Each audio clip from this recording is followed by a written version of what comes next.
Well, I think Monaco is a really special race because the challenge for the drivers, you cannot make a mistake here, can you? Yeah, I've raced Monaco first time in '89 with Formula 3, and really made me to understand that time how difficult the circuit is.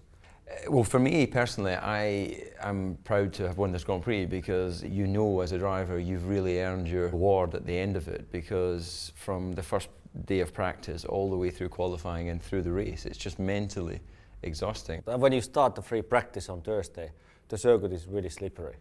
You know, there's a lot of dust because it's a public road basically. During the course of days, you know, the circuit gets better and better. So you have to all the time raise your goal and to drive faster and faster. It comes early in the season, you know, it's always within the first sort of 4 or 5 races, and by the time you get to Monaco you have to know your car intimately. You have to know how wide it is to the millimetre, because you will touch the barrier. On every day that you drive the circuit you'll touch the barrier, and it's just a question of whether you get away with it. You know, I've crashed out of Monaco Grand Prix, and I'm sure I remember you splitting the car in warm-up in '96, I think it was, in the wet. Huge crash. There's so many corners that you literally are constantly, you know, between control and out of control, and that's what makes it such an incredible rush, and the most exciting Grand Prix in the calendar. Yeah, it's always difficult to say who's going to win the Grand Prix in Monaco. But let's say that when the temperature is really hot here in Monaco Grand Prix, then I believe that Kimi has a very good chance. Yeah. And also Nico. Nico is street circuits, he always performing really well, so like in Singapore, Monaco. So I believe these two drivers, I think, has a good chance. Mark Webber's won here, you know, Sebastian Vettel's won here, Michael Schumacher of course has won here and is looking for his first victory since he's come back. But yeah, there's a lot of talented people, and it's been an incredibly exciting start to the Formula 1 season. I don't remember in history is there ever been in such a great situation that we have 4 different winners. So I found that this season is very spectacular. Great overtaking, great winners, and great surprises.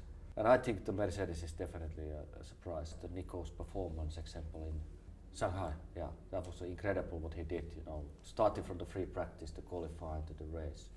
They have all of the ingredients to repeat that.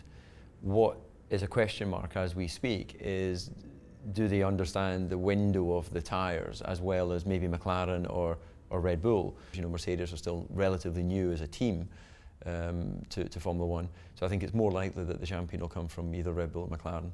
I wouldn't be really surprised if it came from Mercedes. I think that you'll not find many sports people who, especially once they've reached the end of their sporting journey, who don't recognise that it's good to give back. I think what the Laureus is doing, it is a great using sports people to get close to the kids, to motivate them. We did this event in Milton Keynes, and we had 50 kids taking part of it when we were driving go-karts. And I think what was one of the most important is learn the teamwork. And these kids, they came from the difficult families, difficult positions in their life. So it was really interesting to give them motivation. Of course, there are people that, you know, don't have the same opportunities and need guidance and need help. Laureus looks out for these areas and these kids, and to bring a group together, a group of kids, and give them a common goal, I think is so important.